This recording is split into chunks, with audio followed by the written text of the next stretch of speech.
A ligação entre o gênio e a doença mental é paradoxalmente mais clara e obscura do que aquela entre o gênio e a alta inteligência. Vincent van Gogh, talvez o exemplo mais célebre de um gênio que era doente mental, sofria de depressão grave, mutilou uma das orelhas em 1888, foi internado em um asilo e se suicidou em 1890, aos 37 anos, enquanto pintava no auge da carreira.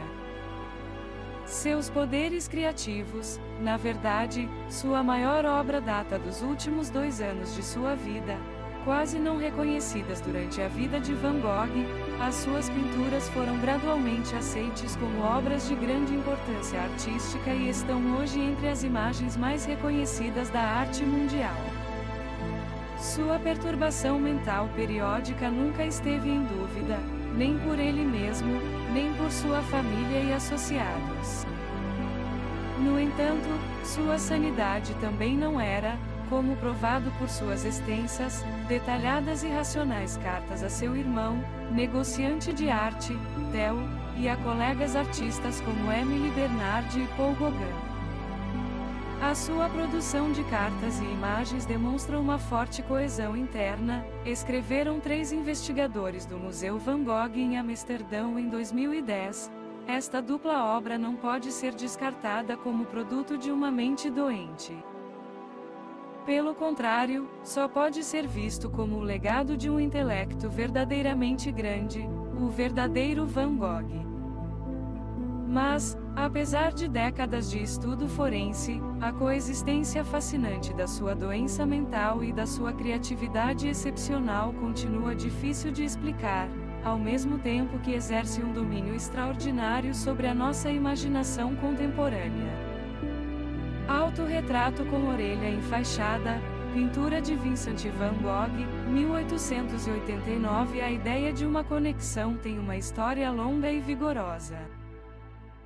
Na Grécia Antiga, Aristóteles, ou seu aluno Teófrasto, perguntou: por que é que todos os homens que se destacam na filosofia, na poesia ou nas artes são melancólicos?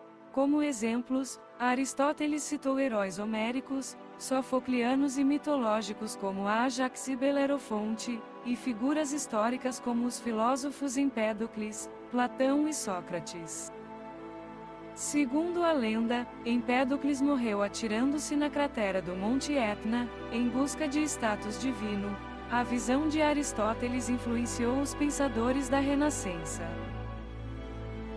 No século XV, o filósofo neoplatônico florentino Marcílio Ficino via a melancolia como o preço corporal, por assim dizer, a ser pago pelo esforço heróico da alma para atravessar o abismo racionalmente intransponível que separa a natureza finita e transitória da sobrenatureza infinita e eterna.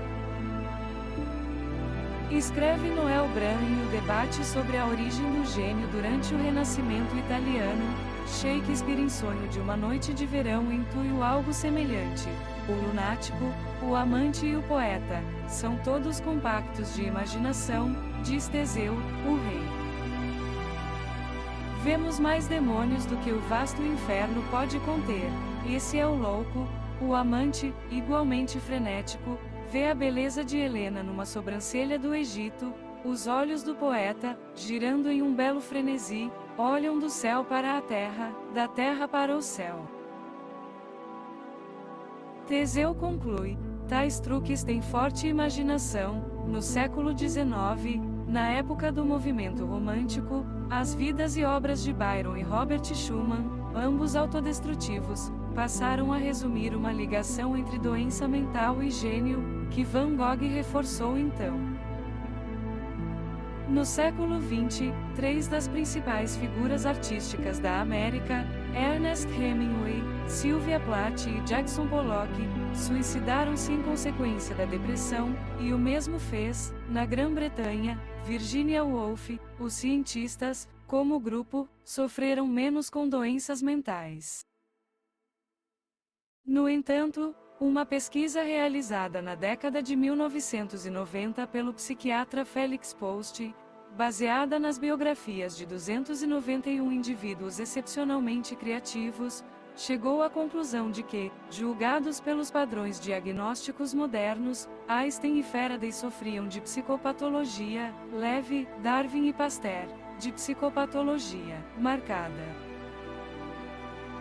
E Bohr e Galton da psicopatologia severa, juntamente com vários outros grandes cientistas. Darwin, por exemplo, suportou décadas de doenças inexplicáveis, o que parece ter sido causado pela sua ansiedade relativamente à recepção pública da sua teoria da seleção natural.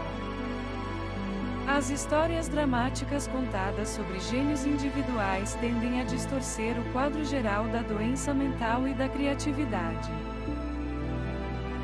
As anedotas podem facilmente dar a impressão de que a instabilidade mental é uma condição sine qua non para uma criatividade excepcional, uma noção que talvez seja alimentada pelo desejo da pessoa comum de explicar as realizações excepcionalmente criativas. Para cada exemplo, contudo, não é difícil encontrar um contra-exemplo de um artista ou cientista excepcionalmente criativo num campo semelhante que não apresente nenhum dos sintomas de psicopatologia. Somente estudando a saúde mental de grupos substanciais, sejam indivíduos altamente criativos do passado ou vivos, os psicólogos poderão tentar chegar a uma conclusão válida sobre se a observação de Aristóteles estava correta ou não. Examinaremos 3 estudos sobre diferentes tipos de criatividade artística de 3 períodos distintos. Artistas plásticos do Renascimento italiano durante os séculos XIV a XVI, poetas britânicos durante a Era do Romantismo nos séculos XVIII a XIX, e escritores americanos na segunda metade do século XX. A Renascença tem status canônico como um dos maiores florescimentos de criatividade da história. No entanto, o período dá a impressão de uma escassez, e não de um excesso, de psicopatologia entre os artistas, especialmente quando comparado com o igualmente canônico período romântico. Embora os principais artistas da Renascença, como Botticelli, Brunelleschi, Leonardo, Rafael e Tiziano, sem dúvida, cheguem até nós como personalidades fortes, eles não parecem ter se considerado gênios isolados e torturados, com tendência à autodestruição, com a possível exceção de Miguel Ângelo.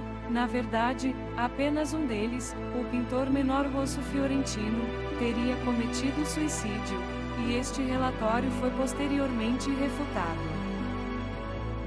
O psicólogo Andrew Steptoe investigou as personalidades dos artistas da Renascença analisando as biografias apresentadas no clássico Vidas dos mais excelentes pintores, escultores e arquitetos de Giorgio Vasari, publicado pela primeira vez em italiano em meados do século XVI. Ele via os indivíduos mais criativos como perturbados, melancólicos e não convencionais, ou em outros termos, Steptoe perguntou a si mesmo: o livro de Vasari está dividido em 3 partes, abrangendo artistas do início, do período intermediário e contemporâneos. A informação da primeira parte, até cerca de 1400, é geralmente aceite como pouco fiável, dada a escassez de factos à disposição de Vasari. O estudo de Steptoe exclui, portanto, a primeira parte da obra de Vasari e limita-se às biografias nas partes 2 e 3, abrangendo 123 artistas posteriores, isto é, 83 pintores, 38 escultores e 22 arquitetos, muitos indivíduos com mais de um ofício, que incluem as figuras mais conhecidas do Renascimento. Há também o problema da confiabilidade pessoal de Vasari. Seus erros factuais são conhecidos há muito tempo.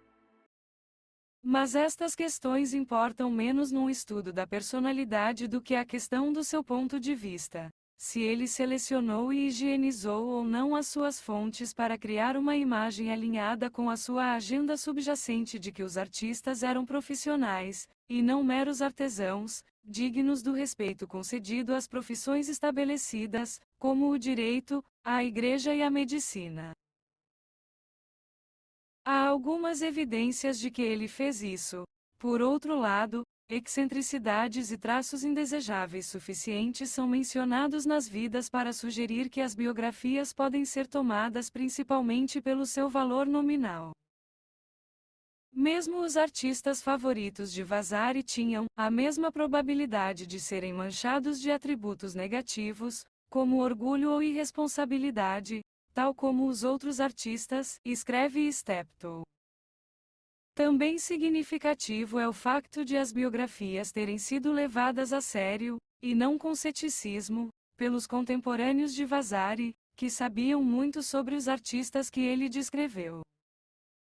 Steptoe examinou as biografias em busca de referências a cada uma das 42 características diferentes, incluindo traços gerais como honestidade e orgulho, juntamente com características como melancolia e excentricidade, que são amplamente consideradas como parte de um temperamento artístico.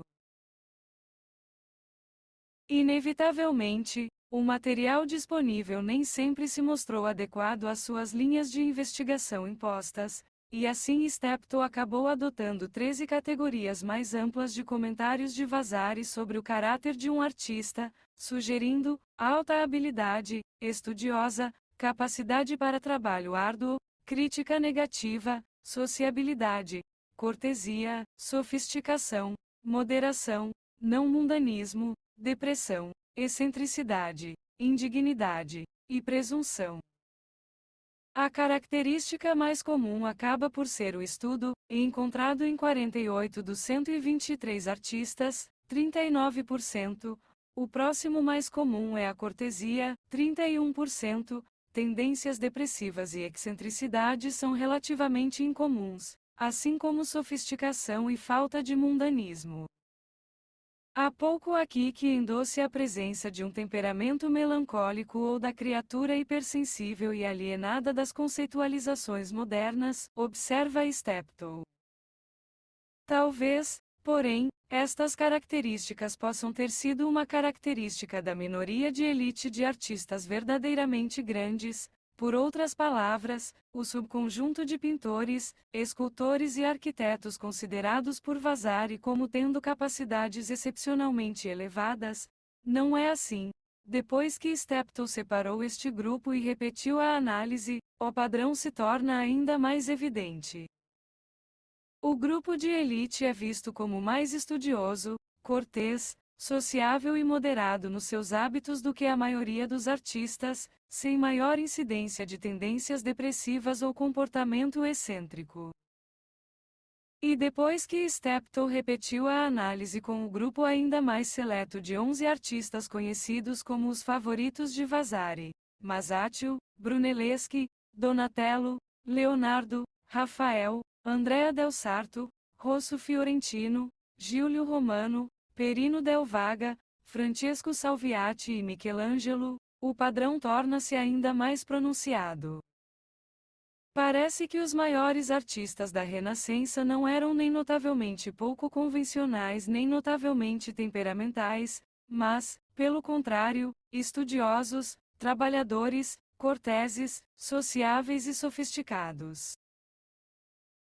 Na verdade, é assim que Leonardo aparece aos historiadores da arte durante o período entre 1480 e 1490, quando trabalhou na corte do Duque de Milão e pintou a Última Ceia, exceto talvez pelo seu conhecido fracasso em terminar a maior parte das suas obras. Se fosse este o caso, então a perturbação psicológica, o não convencionalismo ou outros aspectos da personalidade artística não podem ser intrínsecos à criatividade, conclui Steptoe. Na Itália renascentista, estes atributos presumivelmente não ajudaram na luta do artista para alcançar um rendimento confiável e respeito social. Uma segunda pesquisa biográfica, desta vez de 36 poetas britânicos e irlandeses nascidos entre 1705 e 1805, sugere uma relação totalmente diferente entre psicopatologia e criatividade. Pode-se observar que uma taxa surpreendentemente alta de transtornos de humor, suicídio e institucionalização ocorreu dentro deste grupo de poetas e suas famílias, escreve a psiquiatra Kay Redfield Jamison, que conduziu a pesquisa Entitled with Fire, Manic Depression Wellness e o temperamento artístico. Uma segunda pesquisa biográfica, desta vez de 36 poetas britânicos e irlandeses nascidos entre 1705 e 1805, sugere uma relação totalmente diferente entre psicopatologia e criatividade. Pode-se observar que uma taxa surpreendentemente alta de transtornos de humor, suicídio e institucionalização ocorreu dentro deste grupo de poetas e suas famílias, escreve a psiquiatra Kay Redfield Jamison, que conduziu a pesquisa Entitled with Fire, Manic Depression Wellness e o temperamento artístico. O grupo abrange todos os nomes padrão do período: William Blake, Robert Barnes, Lord Byron, John Clare, Samuel Taylor Coleridge, William Cowper, Thomas Gray, John Keats, Walter Scott, Percy Bysshe Shelley, William Wordsworth e outros, bem como poetas menos conhecidos como Leigh Hunt, James Clarence Mangan e Joanna Baillie. Apesar de o tamanho da amostra era muito menor que o de Stapleton, as fontes de pesquisa sobre os poetas eram mais abundantes do que para os artistas, pois incluíam cartas, registros médicos e histórias familiares, além de obras biográficas e, claro, as obras publicadas dos poetas. Estes foram examinados em busca de sintomas e padrões de depressão, mania, hipomania e estados mistos, levando em consideração outras doenças psiquiátricas ou médicas, por exemplo, tuberculose de Keats, que poderiam confundir um diagnóstico Jamison diagnostica Scott como um possível sofredor de depressão recorrente.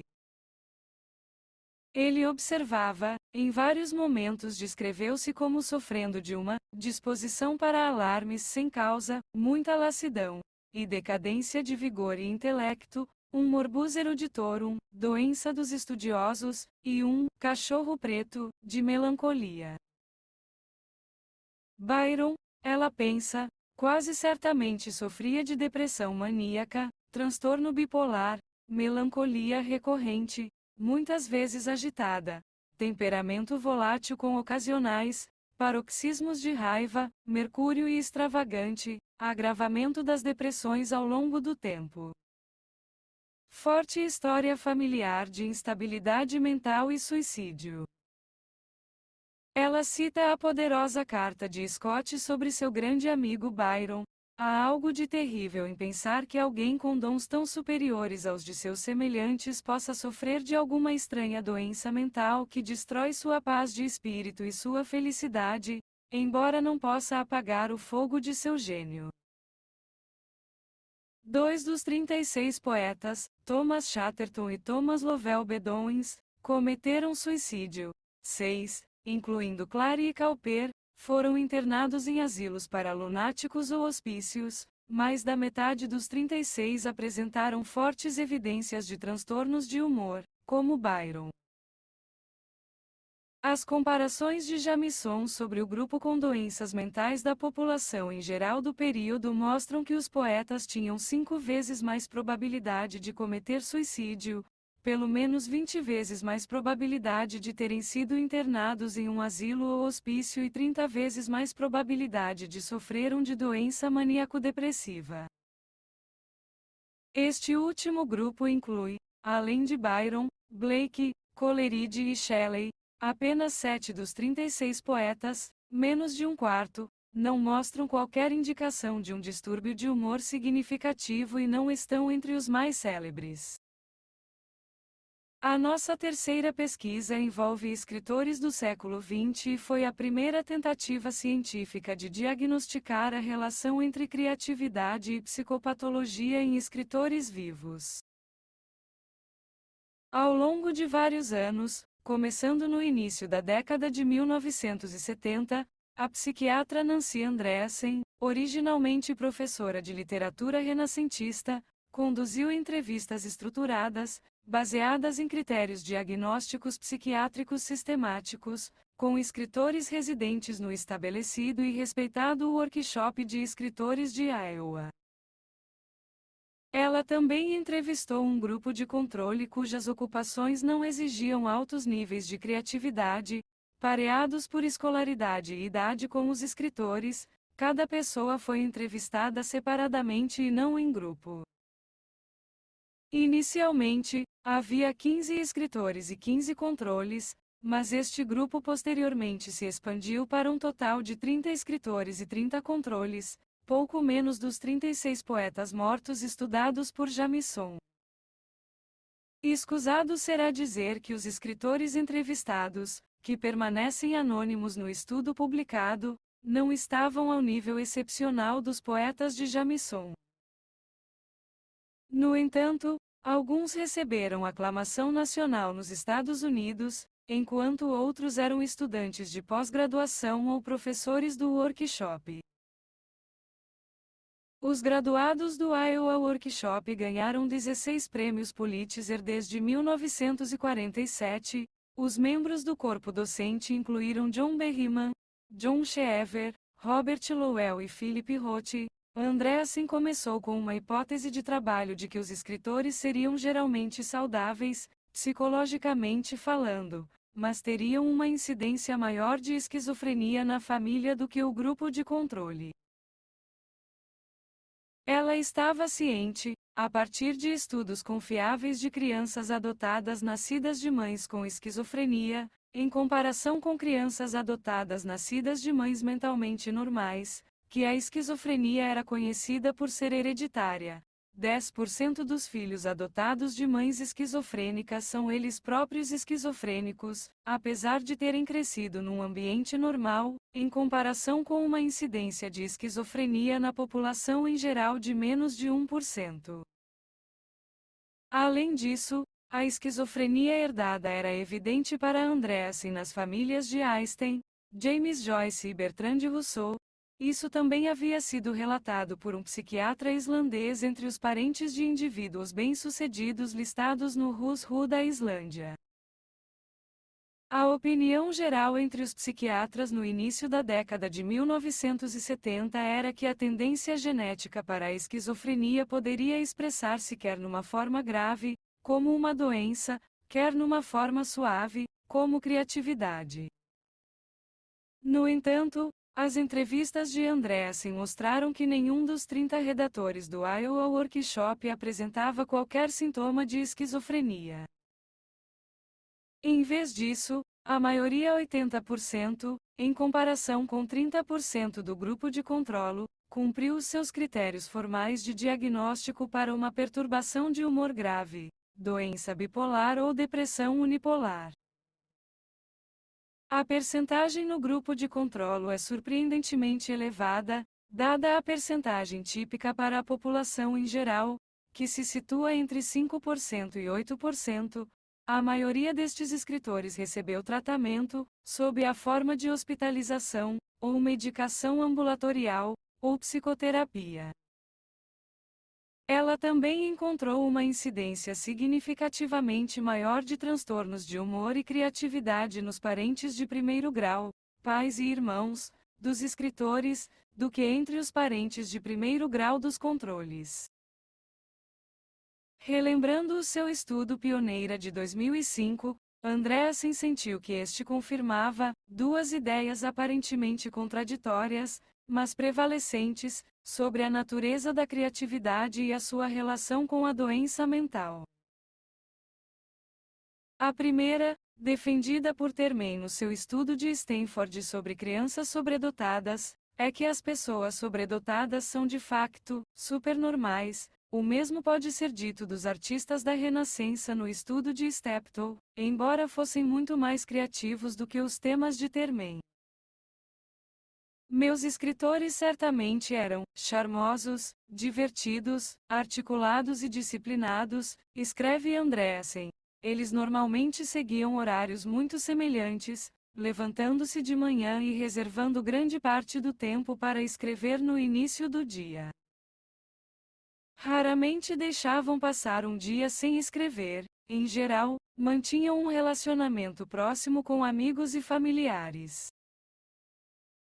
Mas, por outro lado, tal como os poetas mortos no estudo de Jamison, os escritores também manifestaram uma visão de loucura e criatividade semelhante à de Shakespeare em Sonho de uma Noite de Verão.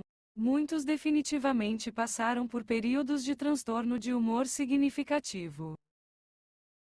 É importante ressaltar que, embora prejudicassem a criatividade quando ocorriam, esses períodos de transtorno de humor não eram permanentes ou duradouros. Além disso, os transtornos de humor poderiam ser produtivos.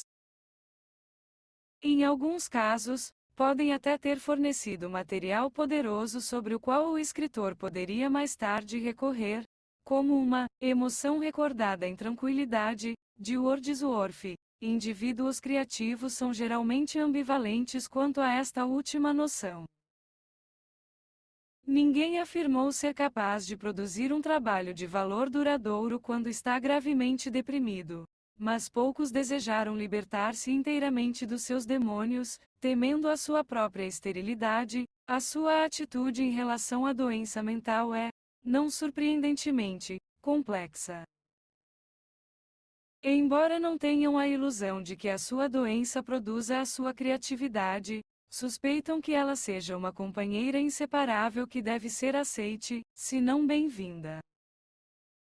O poeta do início do século XX, Rainer Maria Rilke, disse a famosa frase: "Se os meus demônios me abandonarem, temo que os meus anjos também possam fugir." Quando o artista Edvard Munch, pintor de O Grito, foi informado de que o tratamento psiquiátrico poderia livrá-lo de muitos dos seus problemas, ele respondeu: "Eles fazem parte de mim e da minha arte. Eles são indistinguíveis de mim e isso destruiria minha arte. Quero manter esses sofrimentos." O matemático e economista ganhador do Prêmio Nobel John Nash, cuja esquizofrenia paranoica se tornou o tema do livro e do filme A Beautiful Mind, quando questionado por um colega matemático incrédulo: "Como você pode acreditar que está sendo recrutado por alienígenas do espaço sideral para salvar o mundo?", respondeu: "Porque as ideias que eu tinha sobre seres sobrenaturais vieram até mim da mesma forma que minhas ideias matemáticas. Então eu os levei a sério." Até Einstein reconheceu a necessidade de aceitar altos e baixos psicológicos em sua busca por uma teoria da relatividade geral, o que o deixou gravemente doente. Antes da descoberta acidental dos sais de lítio, em 1948, para o tratamento da mania, e da descoberta de outros medicamentos, como a reserpina e a clorpromazina, na década de 1950, para controlar a esquizofrenia, os doentes não tinham outra escolha senão aceitar a sua doença. Uma vez disponíveis medicamentos confiáveis, as pessoas criativas tiveram que decidir sobre as vantagens e desvantagens de tomá-los. Robert Lowell consumiu lítio no final da década de 1960 e sentiu-se ao mesmo tempo aliviado do colapso e mais poeticamente produtivo. Mas ele disse ao neurologista Oliver Sacks: "A minha poesia perdeu muito da sua força, e é verdade que os poemas posteriores de Lowell, pós-lítio, não são tão altamente considerados pelos críticos como os seus trabalhos anteriores." Também com outros, parece haver um compromisso entre quantidade e qualidade. De acordo com um estudo de 1979 sobre artistas com depressão maníaca, transtorno bipolar, que receberam carbonato de lítio do psiquiatra Mogen Show. Tomar lítio pode permitir que alguém trabalhe novamente, mas com algum custo para os insights obtidos durante as crises maníacas. Como observa a poetisa Gwyneth Lewis, a primeira poetisa nacional do país de Gales, em um ensaio, Dark Gifts, escrito para a coleção Poets on Prozac: "Apenas 2 dos meus 8 livros foram escritos enquanto tomava antidepressivos.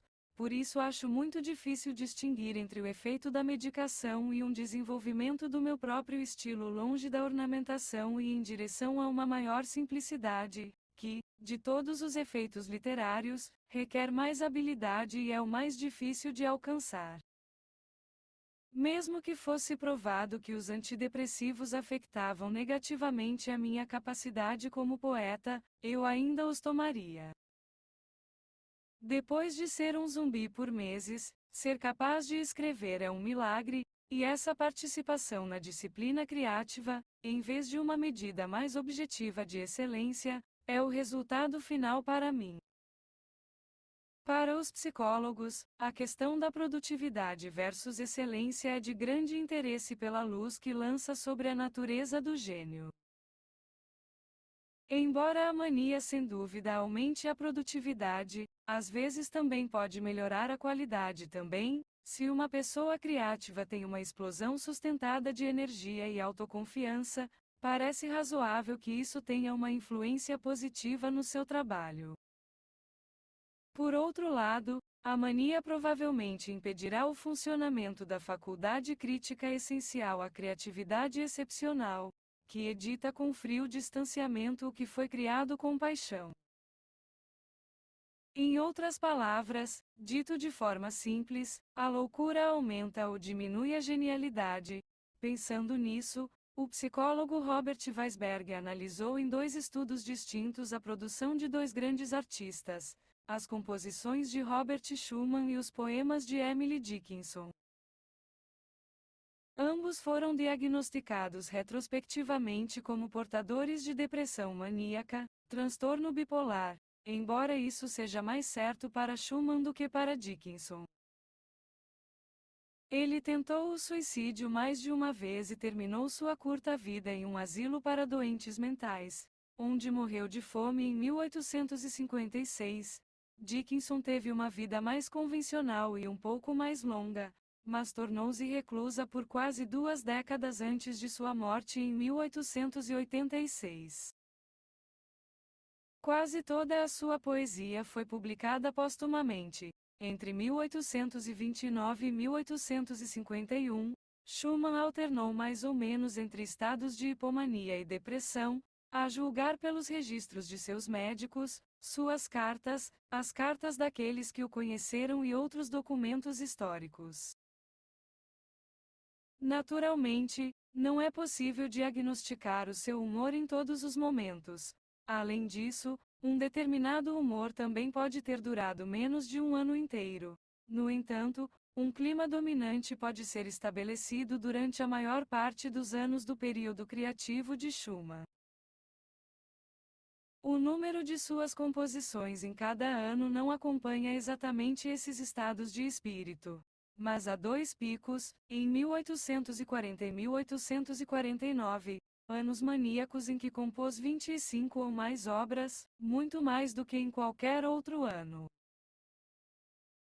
O primeiro desses picos, o Ano da Canção, de Schumann, correspondeu ao seu casamento com Clara Wieck. O número médio de suas composições nos anos de hipomania é aproximadamente 5 vezes o número médio nos anos de depressão.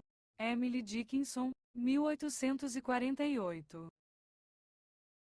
A doença mental beneficiou sua poesia, para avaliar a qualidade das composições, e não o seu número. Weisberg contou o número de gravações disponíveis para cada composição. Quanto mais gravações houver, maior será a qualidade da composição. Poderia ter escolhido outras medidas, como o número de aparições de uma obra em programas de concertos, ou as avaliações de especialistas, como maestros, músicos, musicólogos ou críticos. O número de gravações por composição tem a vantagem de ser conveniente de medir e de se correlacionar bem com outras medidas, por exemplo, a frequência com que uma obra é discutida em análises críticas de música. Consequentemente, o número de gravações por composição é mais do que simplesmente uma medida da popularidade da composição. Se os períodos de mania de Schumann melhoraram os seus processos de pensamento, Então as composições produzidas durante os seus anos maníacos deveriam ser gravadas mais frequentemente, em média, do que as composições produzidas durante os anos depressivos, observa Weisberg. Mas a sua análise não apoia esta hipótese. O número médio de gravações por composição dos anos maníacos de Schumann, tomados em conjunto, é na verdade quase o mesmo que o número médio dos seus anos depressivos, tomados em conjunto. Na verdade, o número máximo de gravações refere-se a um ano de depressão, não a um ano maníaco. A implicação é que, embora Schumann estivesse altamente motivado para compor nos seus anos maníacos e, portanto, tenha composto muito mais obras nesta altura, a sua motivação não melhorou a qualidade da sua criatividade. Dickinson e a sua poesia foram submetidas por Weisberg a um tipo semelhante de análise da quantidade e qualidade de poemas escritos durante anos maníacos, deprimidos e neutros, conforme definido por evidências externas, como a correspondência de Dickinson. A maioria de seus poemas foi escrita em um período de 8 anos, entre 1858 e 1865, quando ela tinha entre 28 e 35 anos. Eles se dividem em duas fases de 4 anos, divididas por uma crise emocional. Desta vez, a medida da qualidade foi o número de aparições de um poema em mais de uma dezena de compêndios de poesia publicados durante o século XX, em vez do número de gravações musicais. Tal como acontece com Schumann, existem grandes diferenças na quantidade de produção poética, com anos maníacos resultando em alta produção. Ao contrário de Schumann, porém, há algumas evidências de que os poemas produzidos durante os anos maníacos eram de qualidade superior. Assim, os resultados para Dickinson não concordam com os de Schumann. Em vez disso, fornecem algum apoio à ideia de que a mania pode aumentar a criatividade, embora o período mais curto da maior produtividade de Dickinson, 8 anos em comparação com os mais de 20 anos de Schumann, torne a análise de Dickinson menos rigorosa e convincente. Estabelecer uma ligação definitiva entre doença mental e criatividade é atualmente impossível. Psicólogos e psiquiatras avaliam isso de maneira muito diferente.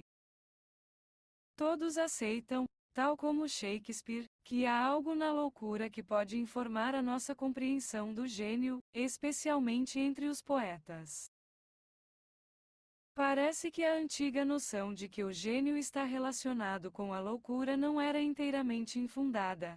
Mesmo que algumas explicações inválidas tenham sido oferecidas, escreve Rua Oshisi na sua análise equilibrada. Muitos aceitam que a associação surge da seleção natural, que certamente deve favorecer criatividade como uma característica evolutiva vantajosa. Mas, por enquanto, não há acordo sobre os detalhes de onde realmente reside a ligação da criatividade com a loucura.